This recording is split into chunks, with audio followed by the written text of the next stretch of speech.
they noted that AI has like now 1 billion users of AI regularly, which they categorized as the fastest growing technology in human history. And I would say that isn't hyperbole. I think it is really, in terms of adoption, is huge. But one of the things that was noted in that paper was the real divergence in terms of accessibility. And I think that was the warning that came from me in terms of reading that research. I think there's hope in terms of the way that you can see that certain language models now, the compression technology available in the language models can be don't need to be online, so they can be run locally within computers. And that gives us a lot of hope because it means that you can have essentially access to, the world's information and its ability to restructure it and tailor to you from something which is, within a classroom and people can use. But it also means to ensure that people don't get left behind and we use these tools and get them in front of people.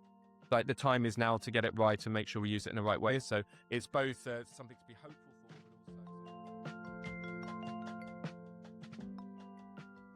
The next episode of Pulse is a great conversation in a beautiful setting, recorded in audio and video by our friends of the World Innovation Summit for Education, an initiative of the Qatar Foundation in Doha last November.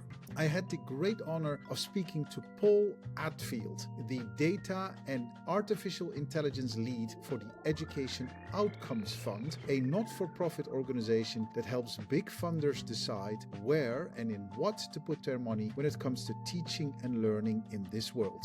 The Education Outcomes Fund partners with funders, governments and investors to make sure that funding granted is tied to measurable results, aligning incentives across all actors to ensure that resources lead to real, actual improvements in learning and employment outcomes. As its data expert with a very robust analytics career working for companies like JP Morgan and Jefferies, Paul and I dive into the use of data and artificial intelligence and if it is helpful or not in achieving the fund's goal to ensure that every child on this planet will be able to go to school and learning within one generation. Loads of questions to be asked, loads of topics to discuss. Sincerely hope you will enjoy my interview with Paul Atfield. So a very good afternoon, everyone, here live from Doha, Qatar at the World Innovation Summit for Education with Wise on Air. My name is Alder Pap and I'm the host of Pulse by AlphaWire, brand new podcast. And I have the great pleasure of sitting here with Paul Atfield, Data AI Lead at the Education Outcomes Fund. A very warm welcome to you, Paul. Yeah, great, Alder. Thank you very much. It's a real pleasure to be here. It is. And we were just talking about that before I clicked recording. How's your Wise been thus far? It has blown me away so far, and I don't mean to overstate, but it's one of those times where I think when you're working, especially when you're working in the AI and data field, you can find yourself getting very focused on your work, very focused on your projects, very focused on your team. And then you come here and you listen to other people's experiences and you listen to what other people are working on. Yeah. And sometimes you think, oh, that's the same problems. But then you think, people are looking at them in a new way. They're approaching them differently. And the world just seems so much bigger and more complex. And it takes you back and reminds you of that. And from my perspective, you come here, speaking with the podcast and speak later, you come here planning to speak and you find yourself really needing to listen. Yeah, I love that. You come here planning to speak and you find yourself listening, reaching out. Can you give an example of something that you've heard already that kind of was very compelling to you or that maybe inspired you? Yeah, I think I was listening to the keynote this morning, and especially from the ethics standpoint, which came out initially, was it front and center places you in that realm, but also when it came to Mo from Google X. And when he was talking, and he was talking about the role of, firstly, to hear from someone of that standing say AI is not overrated, it's underrated. And when you look at it up close, it kind of reinforces that kind of instinct from the work that I've done that is the case. But then also the way that he talked about AI in terms of the nature of the responsibility, in terms of getting it right. Yeah. And the conception that he gave was about, a small child, a super being in a way, conceptualizing it as that and thinking, well, this is a responsibility because it can go one way and it can be a very productive force for humanity and it can do something very good, grounded in ethics, or it can do something which is perhaps more dangerous. And it gave me the feeling and reinforced perhaps the feeling that I had underneath that it is an important moment. It's very important we get it right.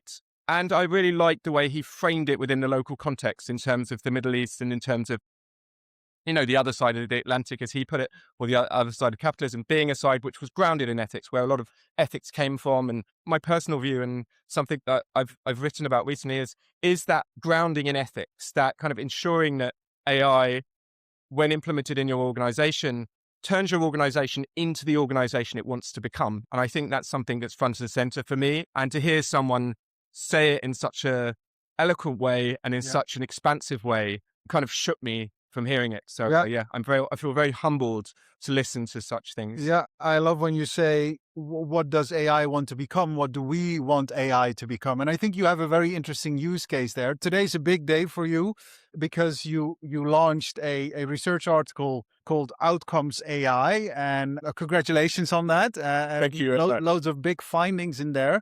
But before we dive into that article, I first wanted to talk a little bit more about you so people listening in have an understanding of who you are. So you've been all about data for now 20 plus years, even longer than that. And first, very much on the financial end. So you worked for JP Morgan, right? Yes. Big bank.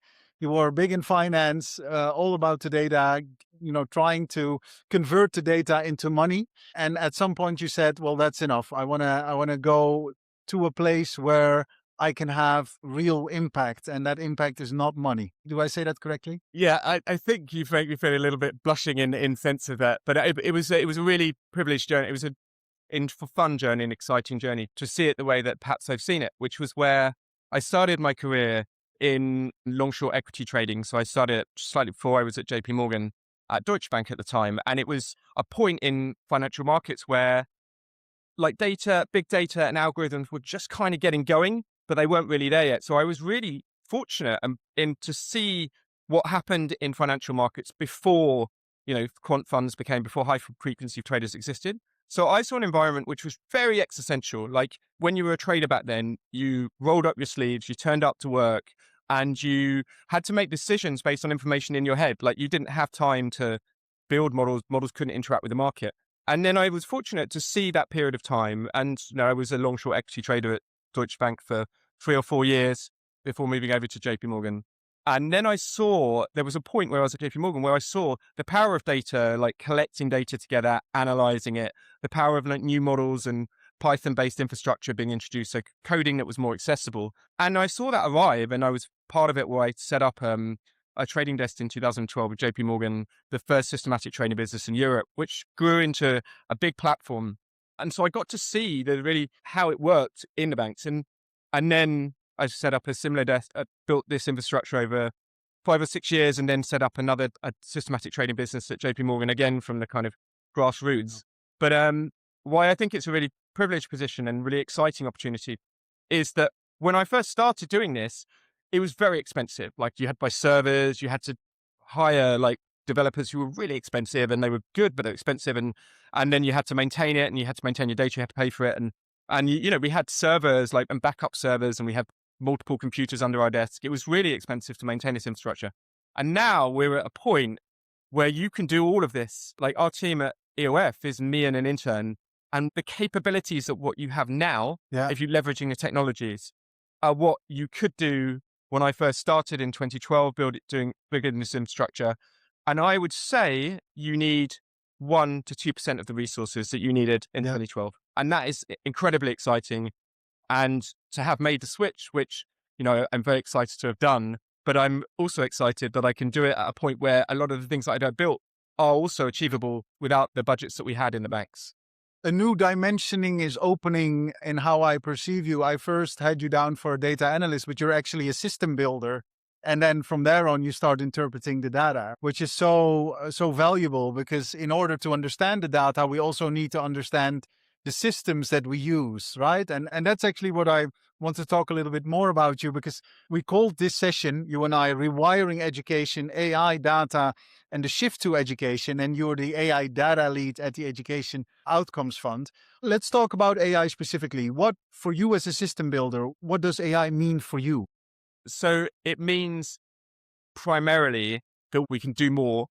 So in terms of the data, and we can do it more accurately, and we can share it more broadly.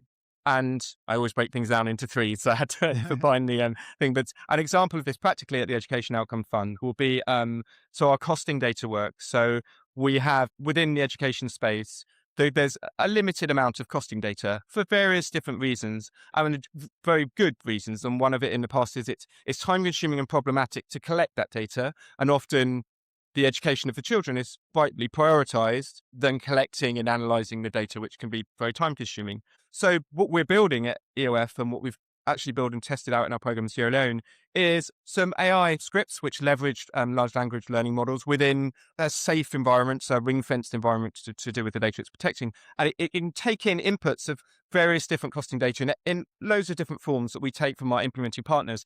And it takes that data and it restructures it and repackages it in a form that can then be used for reporting. It can be used for research. Yeah. And this whole process in the past took, say, 3 months end to end. So, and that's not solid working, but it's 3 months and hundreds of man hours to collate this costing data. And now what we do is we take the exhaust. So we take existing finance systems from the implementing partners. We run an AI script. And the first process took a couple of days, but I think we've got that down to a couple of hours. So the lead time on this is less. It's better quality on the output, and it can be shared more broadly. Yeah. So it ticks all the boxes. And this is one work stream. I think we have about 7 to 10 similar work streams at EOF from a team of 2 people. So there's only 2 of us working on these things. And I think one of the things I was trying to get through in the paper is I think all organizations have the potential to do the same. And I'm very passionate about like responsible AI being everywhere all at once. Like I call it AI of things concepts. Like it needs to complement existing functions, not necessarily reimagine them. Yeah. So we don't need to think of AI as something which just reimagines your whole organization. Yeah. Like at least initially, it could just complement existing functions, but just enable you to do more accurately for lower cost and share more widely. Who in an ideal situation would you like as a reader of your article? Is that more like, is it the top-down approach? Is it the government who should read at it? Because these are people who are implementing systems, how to use AI and how to kind of interpret data to create better educational situations in, often their country or their school or their environment. So who's your target audience? Yeah, it's a pretty good question there. And it's always the question you think about when you're writing these pieces. I think it would be either governments themselves looking to implement or looking for safe, robust, scalable ways to introduce AI within their work streams, within their education frameworks, but also perhaps smaller NGOs, which are reticent about like the big implications of introducing AI. And I think that it was made brilliantly several times in the keynote this morning, which is like, and also in another ethics and AI session shortly after, is that when you introduce AI, sometimes the risk is you don't know where AI stops and your organization begins. Yeah. And so small organizations can be reticent. So perhaps I would like to think they would find it useful as a blueprint.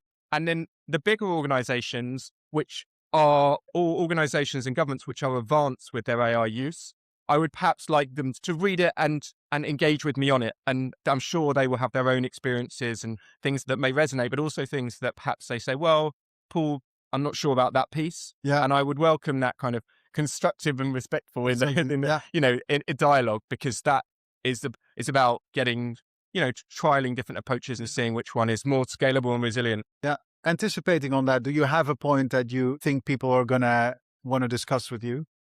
Good with the questions, these. See why your podcast is, has the respect it does. So I think the one point which I got a little bit of pushback from internally, and I was kind of keen to get in there, was this concept of collective organizational intelligence.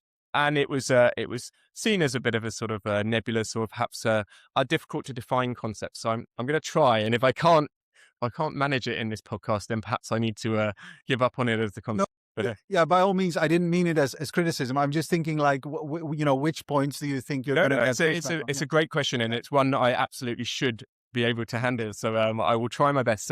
So I have this concept of collective organizational intelligence. And this comes from the concept that within organizations themselves, there can be lots of people working very well in their own like verticals and very well in their own work streams, but they don't work as one necessarily. And the reason that to get that coordination, I think AI offers an opportunity. And AI offers an opportunity because it can process information and give people information. And so organization can flow around an organization. And the way I mean that, a practical example of that might be that when quality information is produced or when meeting notes are taken, it can be stored centrally and then retrieved through like agents or bots.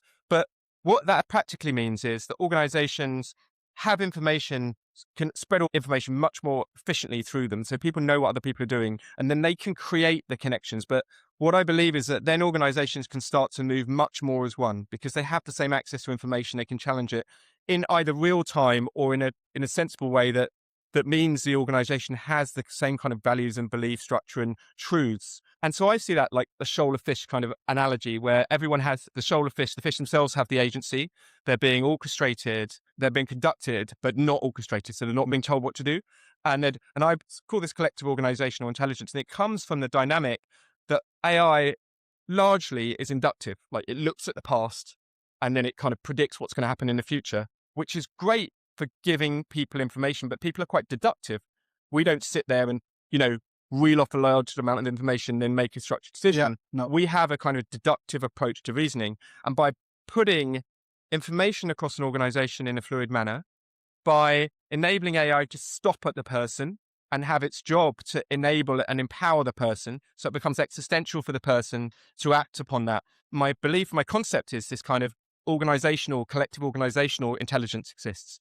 So I see it as an organization moving like a shoal of fish. So it moves as one, it moves harmoniously. So that was my attempt at explaining. Yeah, but it's a symbiosis between human intelligence and artificial intelligence. Right? That would be the ideal situation, right? That's what you're looking for. So that's a lot more succinct version of it. But in a way that both ethically and optimally.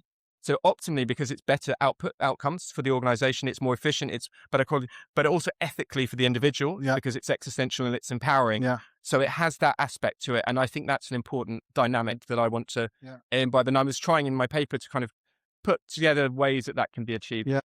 That's wonderful. So I recommend everyone read Outcomes AI. One of the things I also wonder with this, and just as an example, I read recently that the government of Albania has adopted an AI minister who kind of is put in place there to make sure corruption doesn't happen, because Albania is unfortunately taunted by loads of corruption scandals. And then they put an AI minister in place dressed as almost as a deity, and she's in the parliament. And of course, there was loads of rejection to that minister. Even though I think it's a good initiative, it's almost like embracing AI as a solution for something that is so systemic. Is it really a solution, one could wonder. So I was trying to bring that back, not to say that that's, the same for your suggestions, maybe in education, but are we sometimes not looking for a genie for problems that are very deeply rooted in ways we are used to do things? So on which level is it a solution, and where can we already dismiss it right away? Or, maybe it's way too early to say. Yeah, I think it's a really, really good point. And it resonates with that, again, with what Mo was saying earlier on in terms of the from Google X, and also the responsible AI meeting that was covered this morning, which was talking about the ways that you can use AI to empower the individual, but it shouldn't be an answer. It should be a way that you empower yourself. And I think that very much like in terms of our programs at EOF, where we're starting to, as we develop programs at the moment and we're interacting with implementing partners, we're getting information on the way people are using EdTech and the ways that you use EdTech with children, especially rather than adults who are perhaps at a different point. It's useful in ways that can upskill the individual and educate the children and perhaps be more responsive in a way that is adaptive. I think it's been quite heavily used, the ability where people say, is it like existential offload or cognitive offloading, and I think that's a really important thing to be relevant of, and especially when you're dealing with children in education programs. What about accessibility? So in previous WISE 10, Basim knows I was also honored to host WISE on air, and we were talking about accessibility. So AI basically democratizing the way we all learn. My guess then, they kind of expressed the hope that everyone would be able to access AI. Now, I think in countries where there's enough welfare and capital to use all types of technology, that is easy to talk about, whereas in other countries, it might be less accessible. Have you taken that into consideration in your observations or in the advice that you give? Yeah, I think that's a really important one, and there's I think Microsoft recently published a diffusion piece on AI accessibility, and the first thing they noted, which is slightly straight from the question, but they noted that AI has like now 1 billion users of AI regularly, which they categorized as the fastest growing technology in human history. And I would say that isn't hyperbole. I think it is really, in terms of adoption, is huge. But one of the things that was noted in that paper was the real like divergence in terms of accessibility.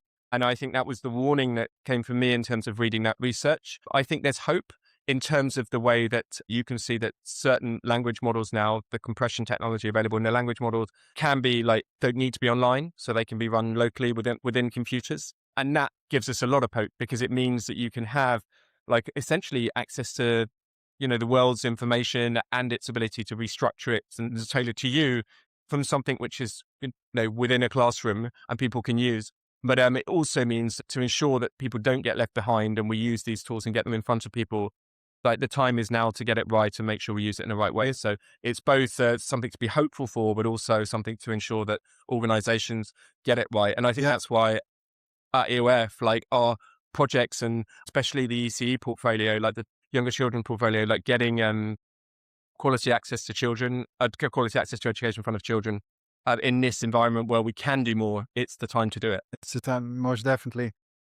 Looking at the clock, we have 10 more minutes, and I want to hear from the audience. So if anyone in the audience has a question, then I don't know if there's a way, but then, maybe you raise your hand and we can discuss it. But we also have, for those of you who haven't seen it, we've got a poll question out.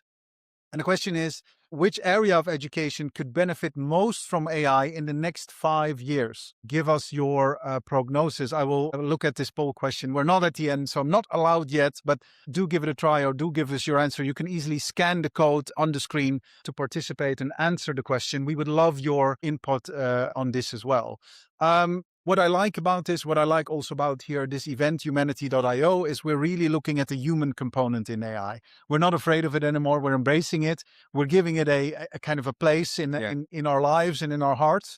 And Mo Gauda did that beautifully. It's just like it's a child we need to educate, which I really like. And I take it, Paul, you are an optimist when it comes to the use of AI. What would you say to those who are slightly more pessimistic, who are saying, well, we're all done here as humans? I think Elon Musk had something in 10 years, no one of us will have to work. It's going to be a choice. So AI, I mean, he's obviously an optimist, but a hyperbolic optimist, I would say, to kind of on that level. On the more pessimistic end, I'm thinking like, okay, people will be jobless. People will lose jobs. For early starters, it's more difficult to get a job than it was before. I'm trying to look at the pessimistic scenario. Do you have any, Paul? Do you have any scenarios that you're slightly more afraid of than others? Yeah, it's a really good question. And it gets to, I guess, that kind of hypothetical planning of future events. And I think, well, the optimistic side is the power that it gives to the individual itself and focusing on the individual.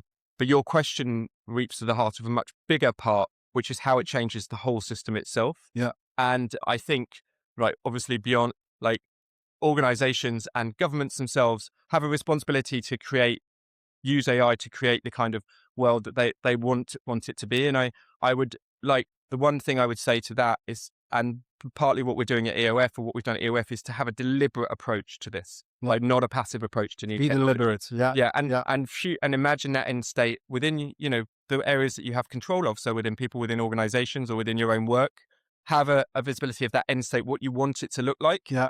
Because I think the answer is not to sit back and passively be along for the ride, because I think that perhaps makes the scenarios, but perhaps you described, more likely to happen. Yeah. But if we do this with respectful dialogue and conversation and a plan and a deliberate plan, then I think we'll get to a much better optimistic. We shouldn't be defeatist about it either, right? We shouldn't say like, okay, that's it. I 100% agree with your approach.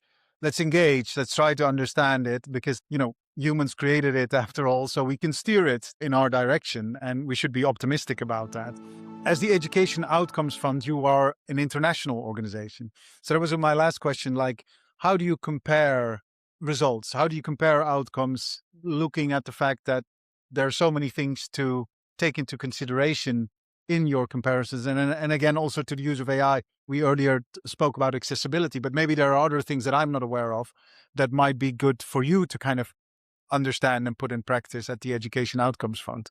I think it's really important. And I think there's not like I think we should not fool ourselves into thinking that there's a perfect end state, like to compare things perfectly across countries and respect that there are regional differences and differences that aren't captured by the data itself. Yeah. So I don't think AI gets you to a spot which is the perfect answer for comparing programs or comparing results. And I think that's why an approach which puts the data to a person who's highly skilled and then can contextualize it and understand the bits that are missing.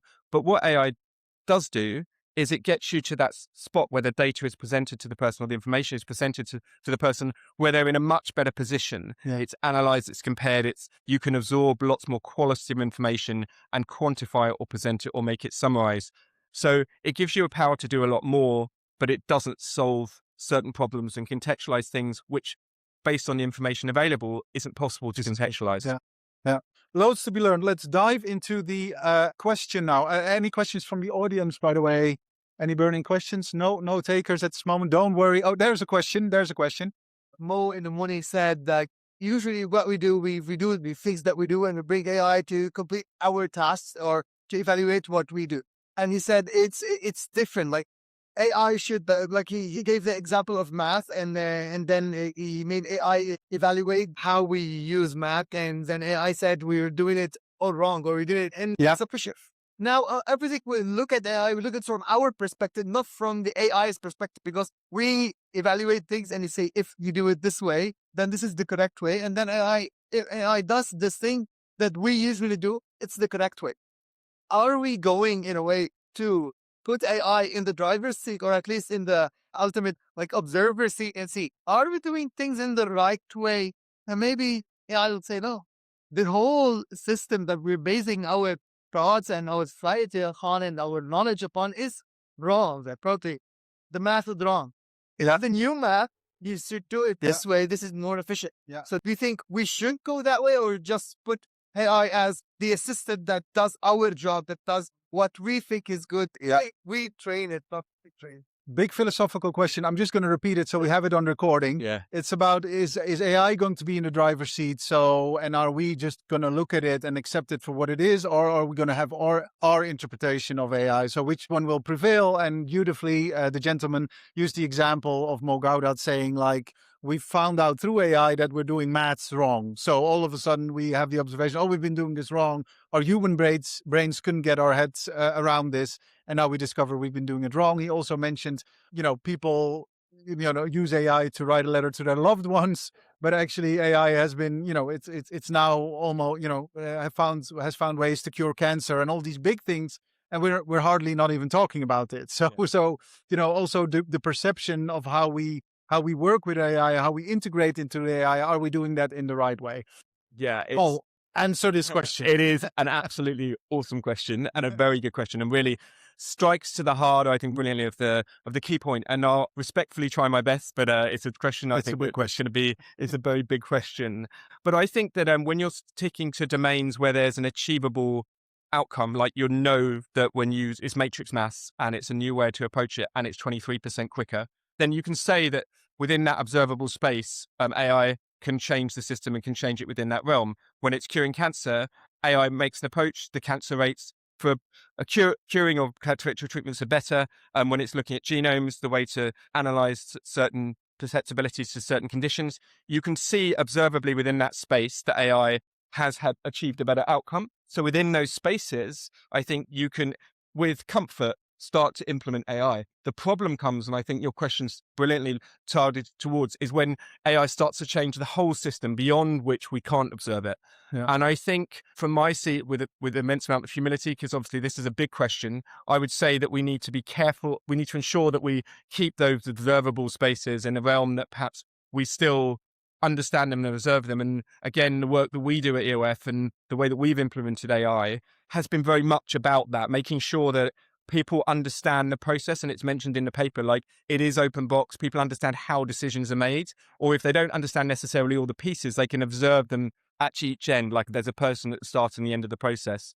But the question is very good, because having seen life in a corporate world, the most efficient method generally wins, even if the most optimal and ethical method is perhaps like the desirable end state. And it's a very good question, because that part of it is a hard one to answer. Yeah.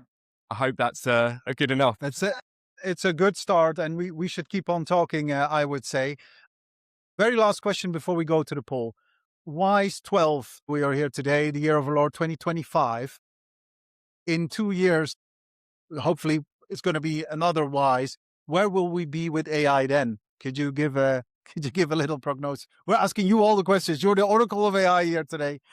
Yeah, it is a very good question, and I will finish it on like a hopeful note, where we will start to see the evidence coming through of the pieces that work, and we will be sharing. And I think there's very reason to be optimistic about the ways that people have shared information from reports and studies, and ways that, for example, AI and LLMs have been used to teach people. So I'll be hopeful in that information will be becoming more available, and we will know what works and what perhaps does a little bit of harm and perhaps shouldn't be used. Yeah. And we will be backing the things that do work. Yeah. Let's almost end on that note. Quickly going to the poll. So thank you so much to the audience for answering this question. So the question was, which area of education could benefit most from AI in the next 5 years? And the options were targeting resources, measuring outcomes, early warning systems, reducing admin burden, or personalized learning.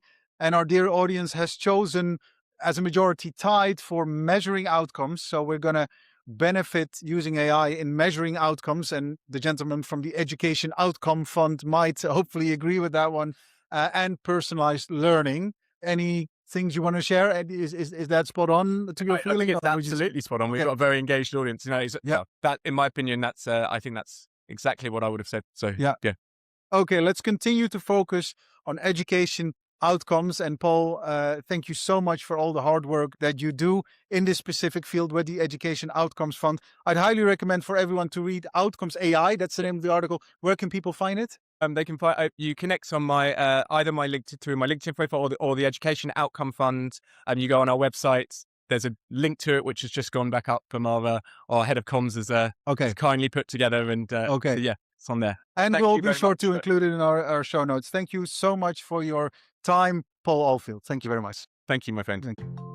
You've listened to Pulse by AlphaWire, produced by Natalie Piles and Amela Faisal, with great music, The Optimist, written by Holly Hamill, performed and produced by ALO.